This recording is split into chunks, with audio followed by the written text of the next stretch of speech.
Welcome back to Benny's Custom Works, proudly supported by Valvoline and Sparesbox. Don't forget BCW5 on checkout. This week, we're back on the Falcon. Gian's got another skid pan coming up, so we want to try and get some more work done to the Falcon. Namely, today we're going to be doing the power steering pump because that thing is noisy AF. A little bit of information coming up on that as well because I'm pretty sure I know why that pump's failed. Also, we're going to be changing the driver's seat. All things going well, we're going to put a SAS bucket seat in, which we got from Sparesbox.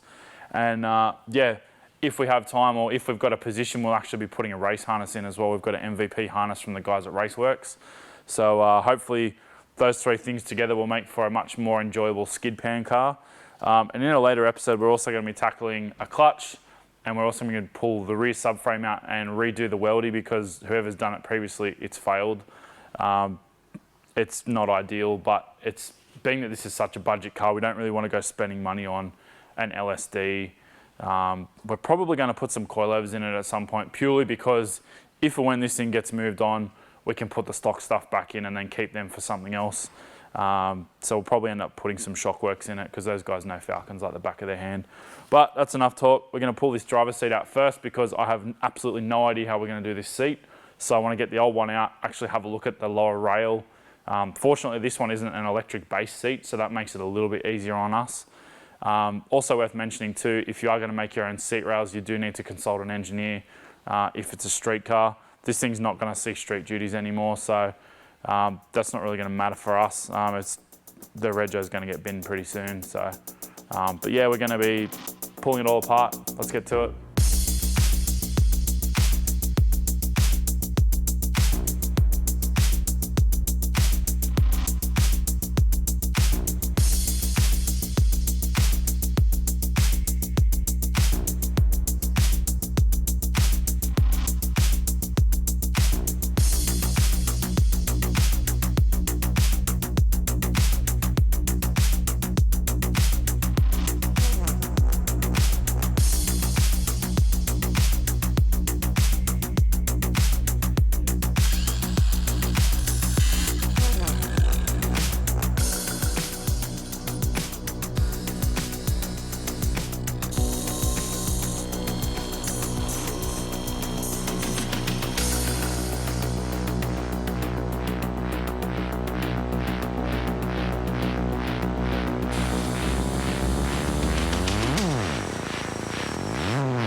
$344. Of course you'd use.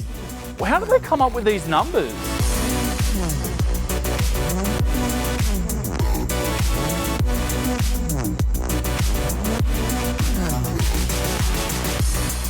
$274.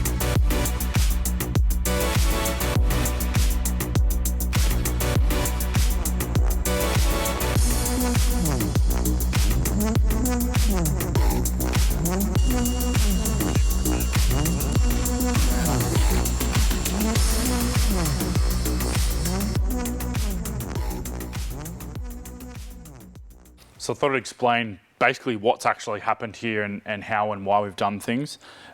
Basically, long story short, the planes for the mounting position of the Falcon seat, both length and width, are completely different. So it wasn't really possible to use either one bracket, front and back, and then adapt that way. So all I've done is basically run some strips between the original mounting points on the rail and then basically re-drill the middle part to suit the SAS seat. I've worked out basically the material thickness. I've measured other parts of the seat rail, and the thickest part I found was 4 millimeters. So that's what we've used to make these plates here. It's pretty straightforward, this particular one. It's actually a lot simpler than I was imagining. So what we're basically going to do now is actually tack these nuts to the plate. Then we'll give it a quick paint. We'll bolt the plates to the seat, then the rail to the plates. I did originally think about welding these plates to the rail, but in order to actually bolt the seat to the rail, you can't get to all of the bolt holes if this was to be welded to the rail.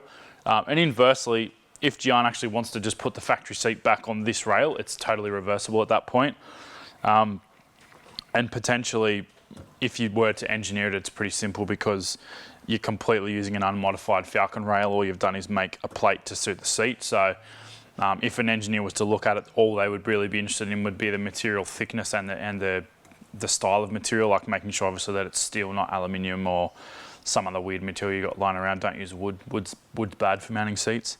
But yeah, basically just going to tack these now with the TIG to make sure they're nice and secure on the plate, give them a quick paint and throw it all back together, get it in the car, and then we can do power steering pumps.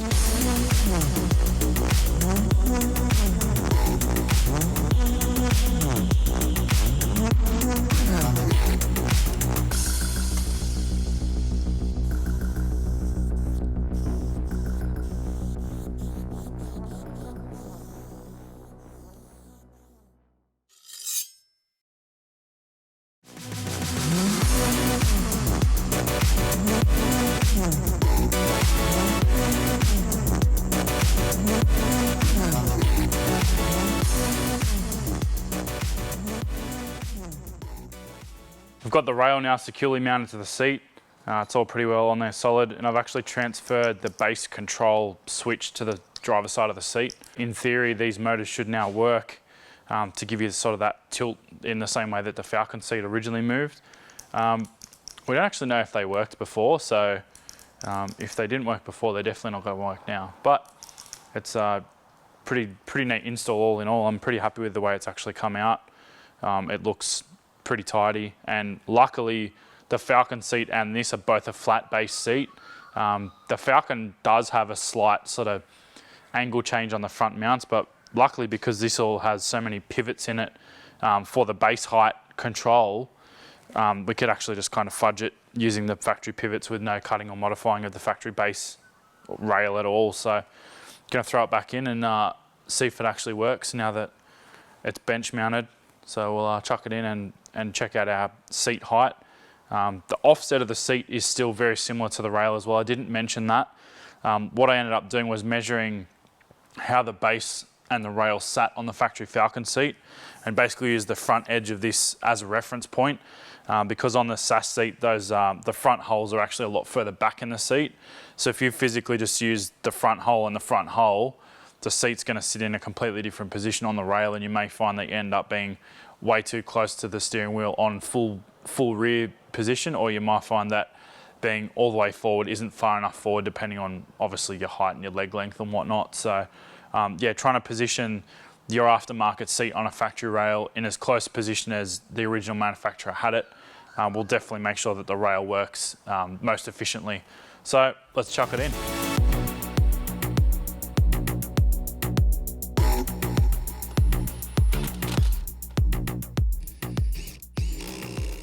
Hey, look at that. Does it work? What? Crazy. So in true BCW fashion, we're not going to do what we said we were going to do in the intro. I actually forgot to A, check the harness box, and B, just totally forgot that they never come with them. We need some spreader plates, which basically spreads the force and the load from the harness through the body of the car. So you can't just drill a hole and put a nut on the back, because potentially in a high-speed accident, not that we're hoping to ever be in one, but like I always say, you do need to plan for the worst in motorsport. Yeah, in a high load impact, potentially the nut could pull through the sheet metal, whereas the CAMS or FIA or Motorsport Australia spec'd strengthening plates are designed so that they can withstand those forces. They are a spec thing. I mean, you can make them, but you can also just buy them off the shelf. So we're just going to order some. We do need one for the transmission tunnel side, and also we need two for the parcel shelf. I'd rather do this thing safely and properly rather than kind of try and cobble it together with stuff I've got lying around. But that does mean that we're going to be putting the harness in at a later episode. We'll probably do it next episode now. Next episode on the Falcon, I should say, which may be probably a couple of months or a couple of weeks. Who knows? Who knows? Next time we'll probably be at the skid pan, but it's always a good chat. So I guess I'm going to do this power steering pump now. Hopefully that fits. Ooh. Metal pulley, that's a nice little upgrade.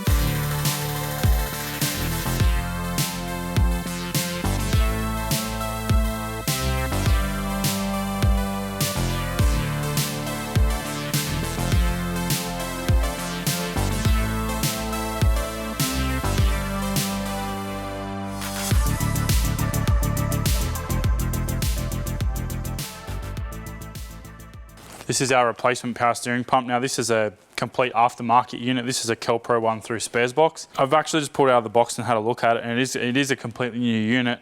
And actually, the really nice thing is it's got a metal pulley on the front. Anyone that's owned a Falcon before has probably seen some of the plastic pulleys fail. Some of the earlier models were worse to kill the plastic pulleys. I know AUs did it a lot. I haven't seen a lot of it in the BAs in a standard car, but being that this thing is going to cop a beating, the steel pulley is a nice upgrade.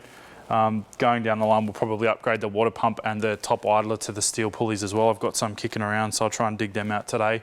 If not, we'll do it another day, but we'll chuck this sucker on now and fill it with fluid and give it a good flush.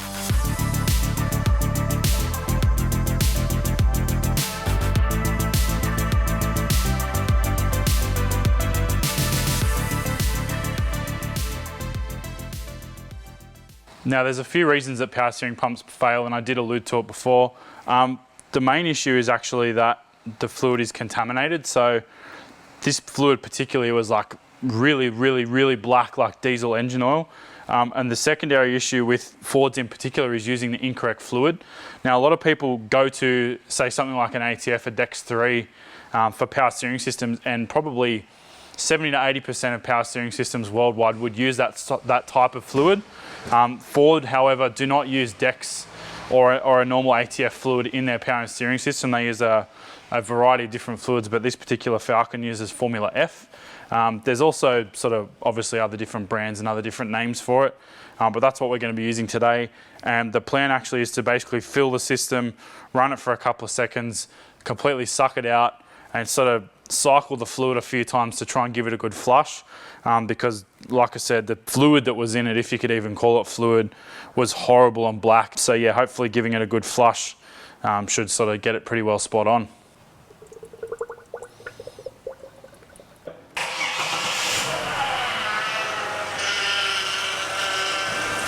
We've got ourselves a leak.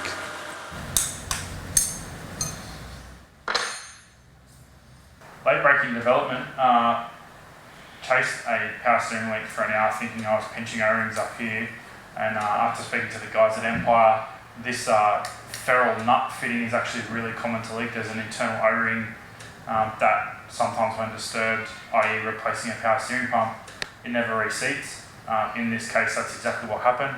Luckily, a local part shop actually had one of these on the shelf, so last minute we've run down and grabbed it.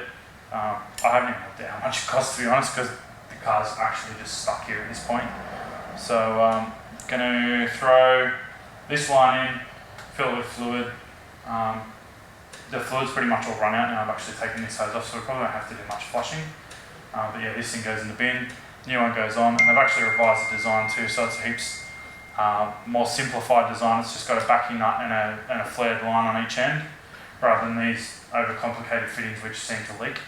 So going forward, if we ever have to repair or replace this, we can actually just get the rubber section replaced by a local sort of hydraulic shop rather than paying $1 million for another one. So chuck this in and we'll be back where we were 3 hours ago.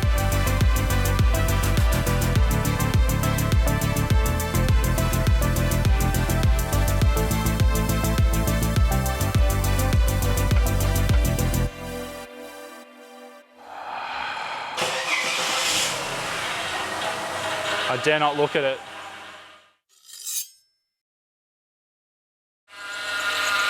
Now it's leaking from a different spot. Yeah.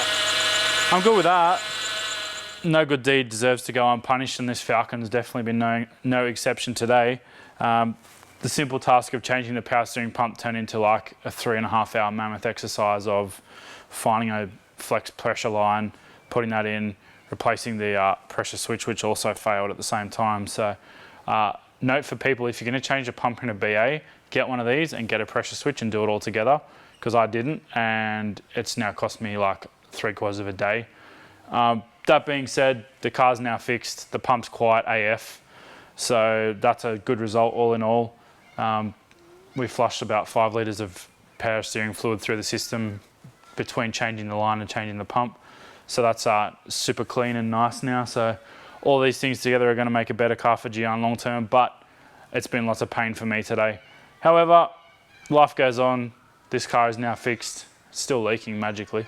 So Gian's going to go home, and then I'm gonna go and cry quietly in the corner. Thanks for watching, guys. We'll see you next time.